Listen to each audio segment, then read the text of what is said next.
that the Holy Prophet Mohammed was mentioned by name in the Bible. I have read the Bible through many times. And others such as I have read it many more times. What has happened is this. The Old Testament, according to Christian authorities, was preserved in the Hebrew language. In the Old Testament, in the Song of Solomon, chapter 5, verse 16, in the Hebrew language, it reads, Hikko mamittakim vi kullo Muhammadim zahdudi vi zahra'i bainat Jerusalem. Song of Solomon, chapter 5, verse 16. The word Muhammadim is Muhammad, im, I-M-im. Im is a plural of respect in Hebrew.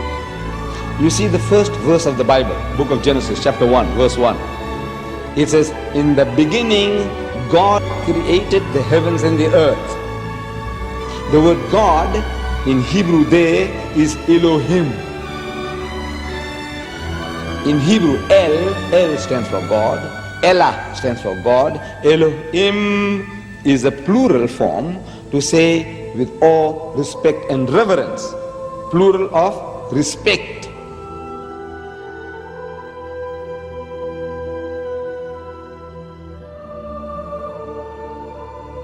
The word is there in the Hebrew language. In the original, what they call original, it's there. But they have translated that in English as altogether lovely. So this beloved of mine is altogether lovely, says Solomon. You can't associate with the word Muhammad. You read it 1,000 times, altogether lovely, altogether lovely. Or let's say in another language, the praised one, the praised one. Muhammad means the praised one. But he said the praised one, the praised one. You can't think that he's talking about Muhammad, though Muhammad means the praised one. You have no right to translate names of people.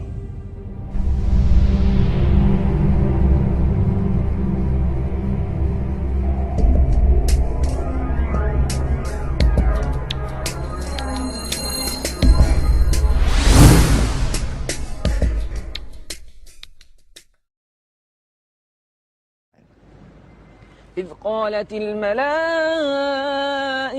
يا مريم إن الله يبشرك بكلمة منه اسمه المسيح عيسى بن مريم. The story of Jesus' birth is narrated in vivid detail in the Quran. As in the Bible, an angel tells Mary she is pregnant despite being a virgin.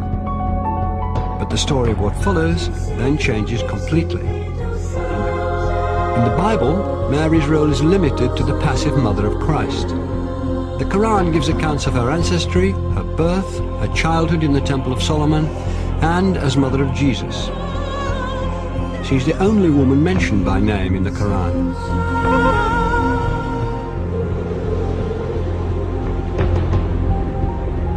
The ability to talk as a newborn child is one of many miracles not recorded in the biblical account of Christ's life. We have more sayings in the Islamic tradition about Jesus than you'll find in the Gospels themselves. So there is a possibility that other things did happen. There were many Gospels around that didn't all make it into the New Testament. And the church tried to limit the number of Gospels. In the Christian narrative, the most central and fundamental point of Christianity is the death and resurrection of Jesus Christ. Well, Islam basically denies that. وقولهم إنا قتلنا المسيح عيسى بن مريم رسول الله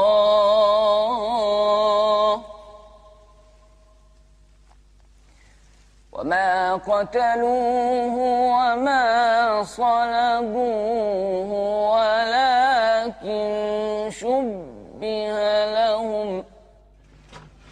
To find the story of Christ's crucifixion and resurrection being changed is too much for some Christians. J. Smith is an evangelical Christian who spent 25 years studying Islam.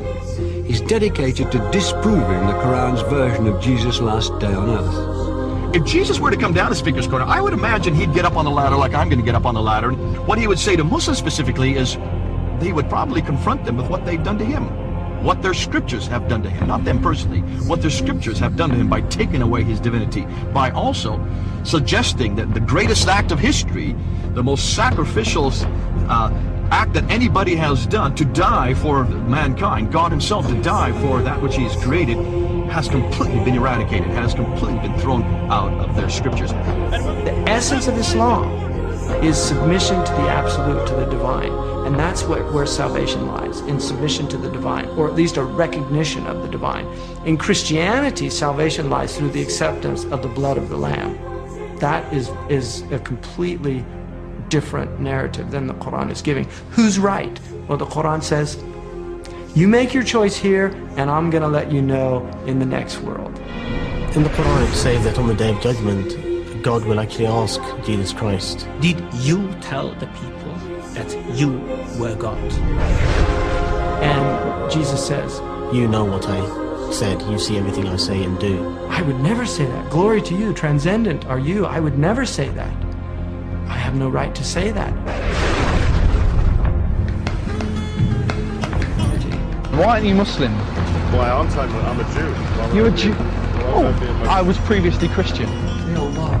For Christians to believe that Jesus was God in human form is absolutely fundamental, because it means that God understands us. God isn't some distant deity living in the glory of heaven. He can understand what it's like to be in pain, to be betrayed, to be hurt, to be bruised, to be bullied. God understands our situation. If Jesus was God, then who was supporting the world while he was supposed to be dead? Or if he was God, then who was he praying to? 3 books. What doesn't work is that God has family. I can't believe that Mary can give birth to God. For God to be God, he has to be the creator and not become part of creation.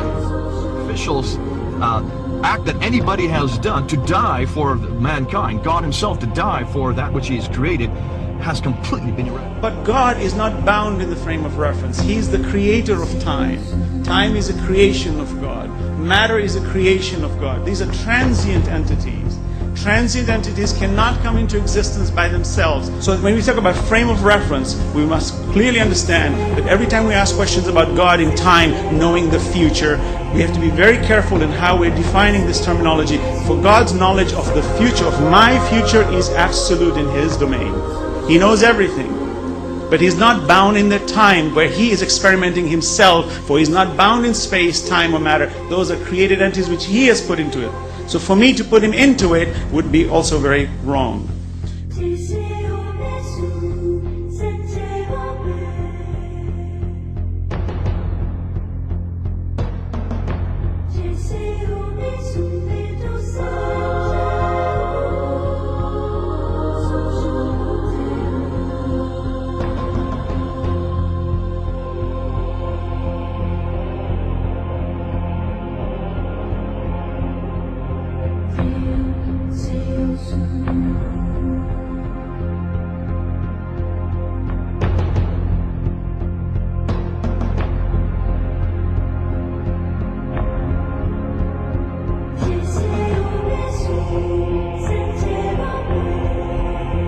Prophet Adam was created from no female and no male. Eve was created from one male and no female. Jesus was created from one female and no male. And all of us have been created from one male and one female. These are 4 examples for us to benefit from, to understand the divinity of our Creator.